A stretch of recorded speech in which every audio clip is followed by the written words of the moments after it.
So మళ్ళీ చెప్తున్నాను, carbohydrate మాల్టోజ్ని glucose కింద కన్వర్ట్ చేస్తుంది. మాల్టోజ్ అనేది షుగర్, మాల్టేజ్ అనేటువంటి ఎంజైమ్. లాక్టోజ్ని లాక్టేజ్ అనేటువంటి ఎంజైమ్ గ్లూకోజ్ కింద గలాక్టోజ్ కింద కన్వర్ట్ చేస్తుంది. సుక్రోజ్ని సుక్రేజ్ అనేటువంటి ఎంజైమ్ గ్లూకోజ్ ప్లస్ గలాక్టోజ్ కింద కన్వర్ట్ చేయడం జరుగుతుంది. So next one, digestion of proteins. Digestion of proteins example చూద్దాం. ఇక్కడ కొన్ని డైజెషన్ ఆఫ్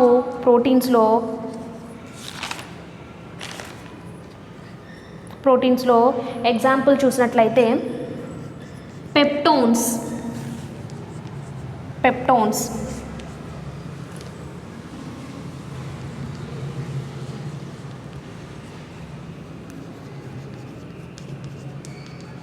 ప్రోటీన్స్ కనుక మనం అబ్జర్వ్ చేసినట్లయితే పెప్టోన్స్ను ఎరిప్సిన్ అనేటువంటి ఎంజైమ్ అమైనో యాసిడ్ కింద కన్వర్ట్ చేస్తుంది. Next one, digestion of fat. Digestion of fat, ఇక్కడ ఫ్యాట్స్ను లైపేజ్ అనేటువంటి enzyme fatty acids plus glycerol. So digestion of ఫ్యాట్స్ని మనం అబ్జర్వ్ చేసినట్లే ఫ్యాట్స్ను లైపేజ్ అనేటువంటి ఎంజైమ్ ఫ్యాటీ యాసిడ్స్ కింద గ్లిజరాల్ కింద అది కన్వర్ట్ చేయడం జరుగుతుంది. So next one, intestinal juices అయిపోయాయి. And after that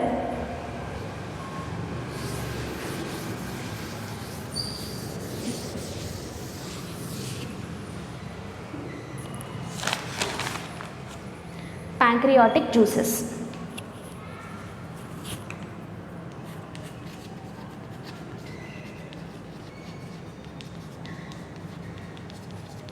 Pancreatic juices.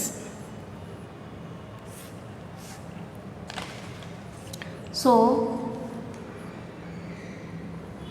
ఈ ప్యాంక్రియాటిక్ జ్యూసెస్లో కూడా కొన్ని ఎంజైమ్స్ అనేవి ఉంటాయి. ఈ ఎంజైమ్స్ నేమ్స్ ఏంటి అంటే అమైలేజ్, ప్రోటీయేజ్, లైపేజ్ అనేటువంటి ఎంజైమ్స్ ప్యాంక్రియాటిక్ జ్యూసెస్లో ఉంటాయి. ఇవి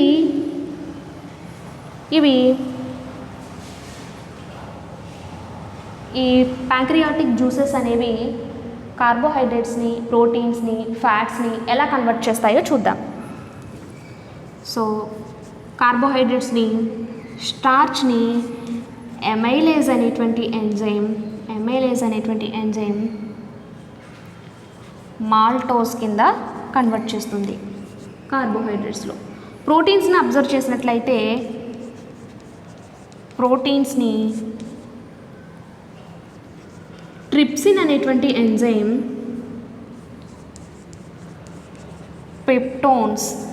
పెప్టోన్స్ లేదా పాలీపెప్టైడ్స్ కింద మారుస్తుంది. సో కార్బోహైడ్రేట్స్ అయిపోయాయి, ప్రోటీన్స్ అయిపోయాయి, ఫ్యాట్ కనుక మనం అబ్జర్వ్ చేసినట్లయితే ఫ్యాట్ని లైపేజ్ అనేటువంటి ఎంజైమ్ సేమ్ ఫ్యాటీ యాసిడ్స్ లేదా గ్లిజరాల్ కింద కన్వర్ట్ చేయడం జరుగుతుంది. సో ఇంటెస్టైనల్ జ్యూసెస్ అయిపోయాయి, ప్యాంక్రియాటిక్ జ్యూసెస్ అయిపోయాయి. ఇంకా మిగిలింది ఎవరు అంటే liver.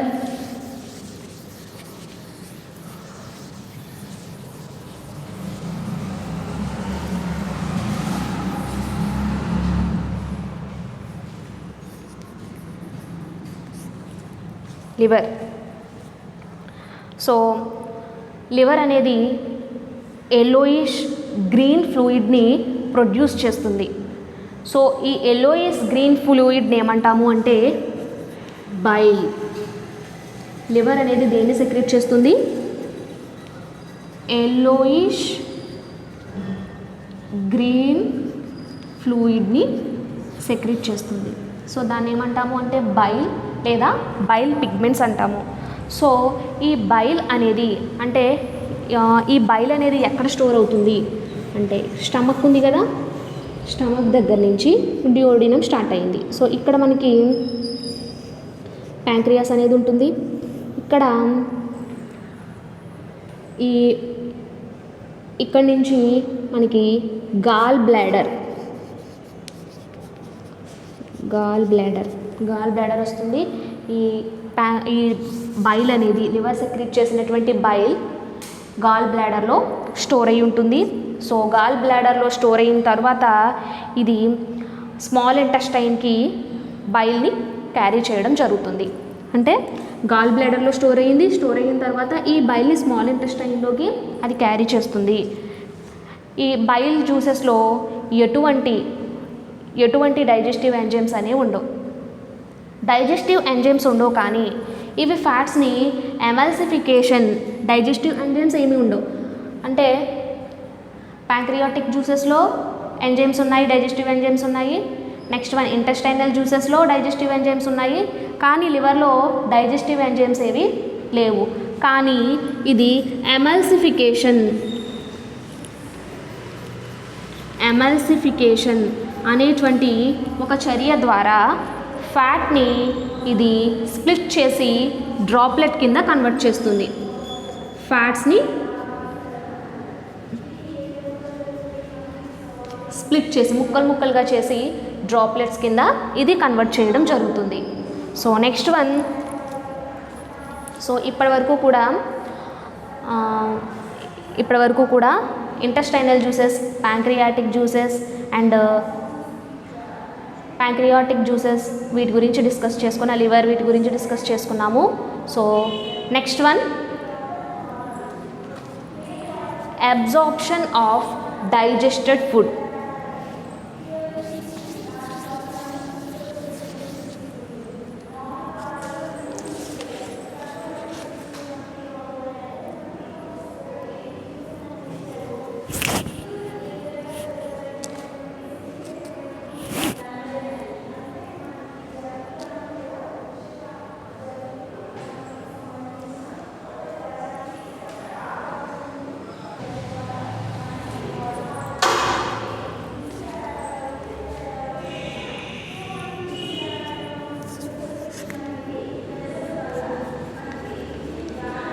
Absorption of digested food.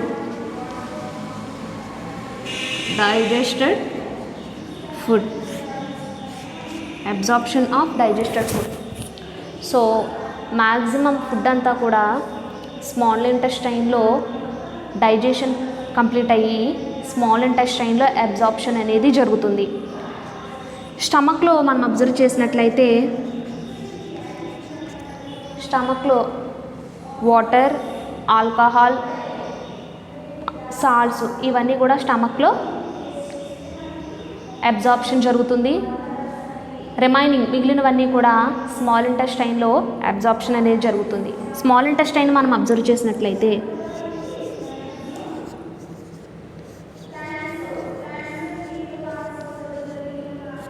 Small intestine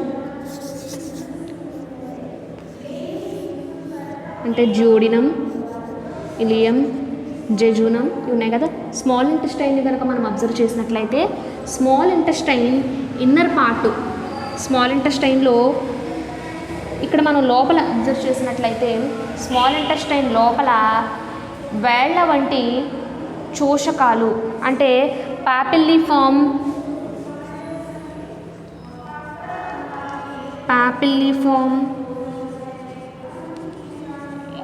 intestinal Willi అంటే పాపిల్లిఫార్మ్ ఎక్కడ ఇంటెస్టైన్ లోపల, మనం ఇంటెస్టైన్ని కట్ చేసి ఇన్నర్ పార్ట్ని కనుక అబ్జర్వ్ చేసినట్లయితే పాపిల్లిఫార్మ్ ఇంటెస్టైనల్ విల్లే అంటే వేళ్ల వంటి. అంటే ఫర్ ఎగ్జాంపుల్ ఇంటెస్టైన్ ఒక చిన్న ముక్కని కట్ చేసుకుందాం. సో చిన్న ముక్కని కట్ చేసుకుంటే 3 లేయర్స్ అనేవి మనం అబ్జర్వ్ చేయొచ్చు. లోపల 3 లేయర్స్ అనేవి అబ్జర్వ్ చేయొచ్చు. సో ఫస్ట్ లేయర్ని 3 లేయర్స్ అనేవి అబ్జర్వ్ చేయొచ్చు. సో లాస్ట్ లేయర్లో ఇలాగా వేళ్ల వంటి ఆంత్రచోషకాలు, వీటిని పాపిల్లిఫార్మ్ ఇంటెస్టైనల్ విల్లే అంటాము. సో ఇవి తీసుకునేటువంటి ఫుడ్లో ఉండేటువంటి మెటీరియల్ని, జ్యూసెస్ని ఇది బాగా అబ్జార్ప్షన్ చేసుకుంటుంది. సో ఫస్ట్ లేయర్ని ఏమంటాము అంటే సిరోసా లేయర్. సెకండ్ లేయర్ని submucosa layer and third layer mucosa layer. Okay, mucosa layer. Next one, absorption of carbohydrates. Absorption of, so carbohydrates, proteins, fats absorption అనేది స్మాల్ ఇంటెస్టైన్లో ఎలా జరుగుతుందో ఒకసారి డిస్కస్ చేద్దాం. Absorption of carbohydrates, absorption of carbohydrates. Digestion అంతా కూడా complete అయ్యేసరికి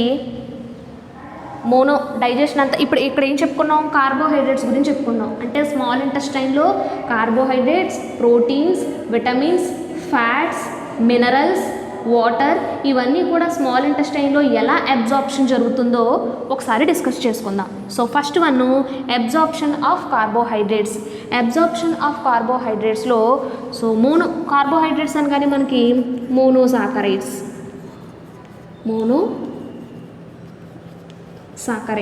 monosaccharides అంటే ఎవరు, glucose, for example glucose, fructose, galactose. అంటే monosaccharides simple sugars glucose, fructose, galactose కింద మారడం జరుగుతుంది. సో ఇవి ఈ గ్లూకోజ్, ఫ్రక్టోజ్, గలాక్టోజ్ అనేటువంటివి ఫాస్ఫారిక్ యాసిడ్తో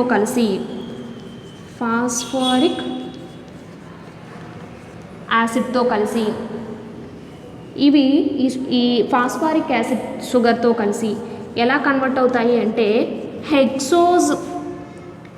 హెక్సోజ్ ఫాస్ఫేట్ కింద మారుతాయి. ఈ హెక్సోజ్ అనేది, సో అబ్జార్ప్షన్ ఆఫ్ కార్బోహైడ్రేట్స్ గురించి చెప్పుకున్నాం. అబ్జార్ప్షన్ ఆఫ్ కార్బోహైడ్రేట్స్ అనేవి మోనోసాకరైడ్స్ని మనం అబ్జర్వ్ చేసినట్లయితే గ్లూకోజ్, ఫ్రక్టోజ్, గలాక్టోజ్ ఇవి ఫాస్ఫారిక్ యాసిడ్తో కలిసి ఎలా మార్పు చెందుతున్నాయి, హెక్సోస్ ఫాస్ఫేట్ కింద మార్పు చెందుతున్నాయి. ఈ హెక్సోస్ ఫాస్ఫేట్ అనేది ఇది అబ్జార్ప్షన్ జరిగిన తర్వాత, అంటే కార్బోహైడ్రేట్స్ అబ్జార్ప్షన్ జరిగిన తర్వాత ఇవి ఫాస్ఫారిక్ యాసిడ్తో కలిసి హెక్సోస్ ఫాస్ఫేట్ కింద కన్వర్ట్ అయ్యి ఇవి హెక్సోస్ ఫాస్ఫేట్ అనేది గ్లైకోజన్ కింద కన్వర్ట్ అయ్యి ఎక్కడ స్టోర్ అయి ఉంటుంది అంటే లివర్లో స్టోర్ అయి ఉంటుంది. సో ఇది absorption of carbohydrates. Next one, absorption of fats.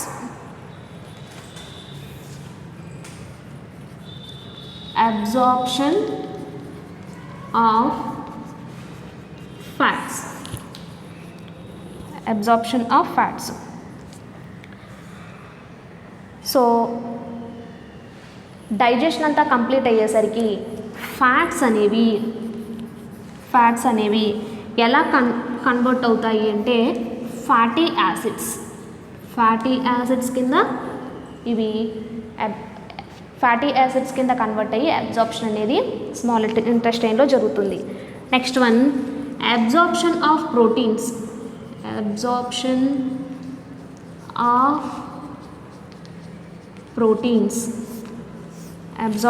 Of proteins. So ఈ ప్రోటీన్స్ అనేవి ఎలా కన్వర్ట్ అవుతాయి అంటే ఒక పాలీపెప్టైడ్ చైన్ లాగా మారి ఇవి అమైనో యాసిడ్స్ కింద కన్వర్ట్ అవుతాయి. అంటే అమైనో యాసిడ్స్ కింద కన్వర్ట్ అయ్యి ఇవి అమైనో యాసిడ్స్ అనేవి బ్లడ్ ద్వారా టిష్యూకి అందచేయడం జరుగుతుంది. సో అక్కడ టిష్యూలో ఏం జరుగుతుంది అంటే ఆక్సిడేషన్ జరిగి ఎనర్జీ అనేది రిలీజ్ అవ్వడం జరుగుతుంది. Absorption of proteins. Next one,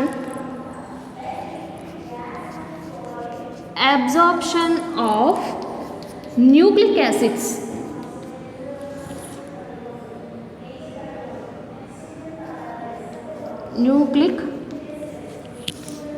absorption of nucleic acid. So nucleic acids అంటే మనకు గుర్తొచ్చే వాళ్ళు ఎవరు అంటే డిఎన్ఏ ప్లస్ ఆర్ఎన్ఏ. అంటే ఇవి డిఎన్ఏ, ఆర్ఎన్ఏలను ఏమంటాం, న్యూక్లియోటైడ్స్ అంటాం. ఈ న్యూక్లియోటైడ్స్ అనేవి న్యూక్లియోసైడ్స్ కింద కన్వర్ట్ అయ్యి ఇవి అబ్జార్ప్షన్ అనేది జరుగుతుంది. అయితే ఇక్కడ న్యూక్లిక్ యాసిడ్స్ అనేవి ఎక్కడ అబ్జార్ప్షన్ జరుగుతుంది అంటే స్మాల్ ఇంటెస్టైన్ దగ్గర ఉండేటువంటి మ్యూకోజా సెల్స్. ఇందాక చెప్పుకున్నాం కదా, ఇంటెస్టైన్ మనం కట్ చేసినప్పుడు 3 లేయర్స్ కనిపిస్తున్నాయి. ఏంటవి? సిరోసా layer, submucosa layer, mucosa layer. So ఇక్కడ 3rd లేయర్ అనేటువంటి మ్యూకోజా సెల్స్ దగ్గర ఈ DNA RNA అనేవి అబ్జార్ప్షన్ జరుగుతుంది. అబ్జార్ప్షన్ జరిగి అవి డిఫ్యూజ్ అవ్వడం జరుగుతుంది, వ్యాపనం చెందుతాయి. Next one, absorption of vitamins. Absorption of vitamins. So ఇక్కడ రాస్తున్నాను, absorption of vitamins. So every animal హెల్తీగా ఉండాలన్నా, బోన్స్ హెల్తీగా ఉండాలన్నా, అది గ్రోత్ అనేది పెరగాలి అన్న విటమిన్స్ కూడా కావాలి. సో ఇవి విటమిన్స్ అనేవి 2 టైప్స్ ఉంటాయి. సో అవి సాల్యుబుల్ ఇన్ వాటర్, అంటే water soluble vitamins, water soluble and fat soluble. అంటే soluble in water, soluble in fat, అంటే వాటర్లో కరిగేవి, ఫ్యాట్లో కరిగేవి. BC విటమిన్స్ వాటర్లో సాల్యుబుల్ అవుతాయి అండ్ ADEK అనేటువంటి విటమిన్స్ ఫ్యాట్లో సాల్యుబుల్ అవ్వడం జరుగుతుంది. సో అబ్జార్ప్షన్ ఆఫ్ కార్బోహైడ్రేట్స్ గురించి చెప్పుకున్నాం, అబ్జార్ప్షన్ ఆఫ్ ఫ్యాట్స్ గురించి చెప్పుకున్నాం, అబ్జార్ప్షన్ ఆఫ్ ప్రోటీన్స్ గురించి చెప్పుకున్నాం, అబ్జార్ప్షన్ ఆఫ్ న్యూక్లిక్ యాసిడ్ గురించి చెప్పుకున్నాం, అబ్జార్ప్షన్ ఆఫ్ విటమిన్స్ గురించి డిస్కస్ చేసుకున్నాం. So next one,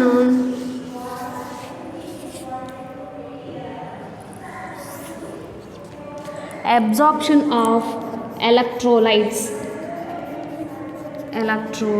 Absorption of electrolytes.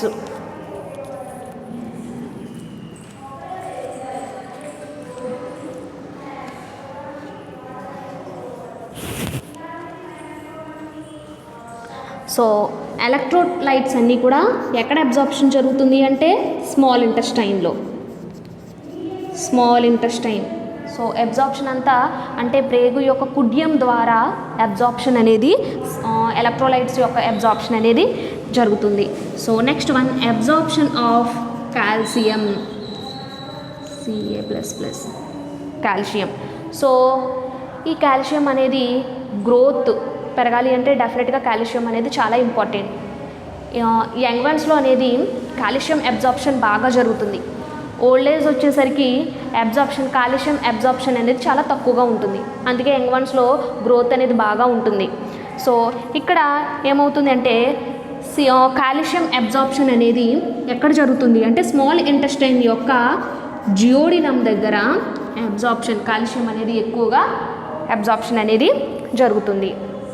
So next one,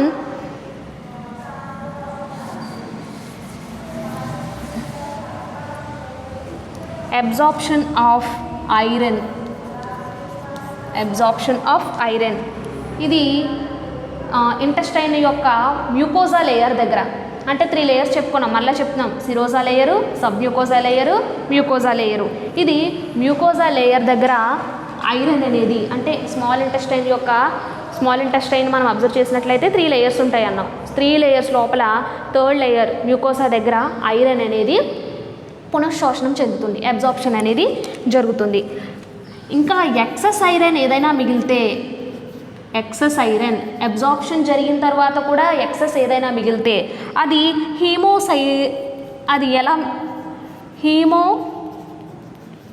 హీమోసైడిరిన్ రూపంలో కన్వర్ట్ అయ్యి సెల్స్లో ఉంటుంది ఎక్సెస్. ఓకే, ఐరన్ కంప్లీట్ అయిపోయింది. And last one, assimilation. So last one,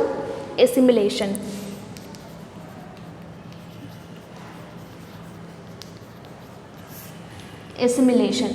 so ఇప్పటి వరకు కూడా అబ్జార్ప్షన్ ఆఫ్ ఫుడ్ మెటీరియల్స్ గురించి చెప్పుకున్నాం, absorption of carbohydrates, absorption of proteins, absorption of fats, absorption of nucleic acid, absorption of calcium, iron, vitamins, వీటి గురించి discuss చేసుకున్నాం. Assimilation కనుక మనం అబ్జర్వ్ చేసినట్లయితే ఇక్కడ glucose, first one glucose, second one proteins and third one fats. So glucose అనేది అవసరమైనప్పుడు glucose అనేది వినియోగించబడుతుంది, అంటే ఎనర్జీ కావాలన్నప్పుడు గ్లూకోజ్ అనేది. ఇందాక చెప్పా లివర్లో కార్బోహైడ్రేట్స్ అనేవి ఫాస్ఫారిక్ యాసిడ్తో కలిసి హెక్సోస్ ఫాస్ఫేట్ కింద కన్వర్ట్ అవుతుంది. కార్బోహైడ్రేట్ డైజెషన్ అబ్జార్ప్షన్ ఆఫ్ కార్బోహైడ్రేట్స్లో చెప్పుకున్నాం కదా. అయితే ఫాస్ఫారిక్ యాసిడ్తో కలిసి హెక్సోస్ కింద మారుతుంది, హెక్సోస్ ఫాస్ఫేట్ కింద మారుతుంది. మారిన తర్వాత అది గ్లైకోజన్ రూపంలో కన్వర్ట్ అయ్యి లివర్లో స్టోర్ అయి ఉంటుంది. అయితే మనకి కావలసినప్పుడు లివర్లో స్టోర్ అయినటువంటి ఈ ఎనర్జీ అనేది కావలసినప్పుడు గ్లైకోజన్ కింద మారి మనం యూస్ చేసుకోవడం జరుగుతుంది. Next one proteins. ఈ ప్రోటీన్స్ అనేవి మనం ఎంత మోతాదులో కావాలో అంతా వినియోగింపబడి ఎక్సెస్ని వేస్ట్ మెటీరియల్ రూపంలో డీఎమైనేషన్ అంటాం, డీఎమైనేషన్ జరిగి వేస్ట్ రూపంలో బయటికి రిలీజ్ అవ్వడం జరుగుతుంది. And third one fats. ఈ ఫ్యాట్స్ అనేవి మన బాడీలో ఈ కొవ్వు తెలుసు కదా, ఈ ఫ్యాట్ అనేది అవసరమైనంతగా వినియోగింపబడి రిమైనింగ్ది ఈ ఫ్యాట్ రూపంలో బాడీలో స్టోర్ అయి ఉండడం జరుగుతుంది. సో టోటల్గా ఈరోజు క్లాస్లో process of digestion, absorption of food materials గురించి ఈరోజు క్లాస్లో డిస్కస్ చేసుకున్నాం. నెక్స్ట్ క్లాస్లో రెస్పిరేషన్ టాపిక్ గురించి నెక్స్ట్ క్లాస్లో డిస్కస్ చేసుకుందాం.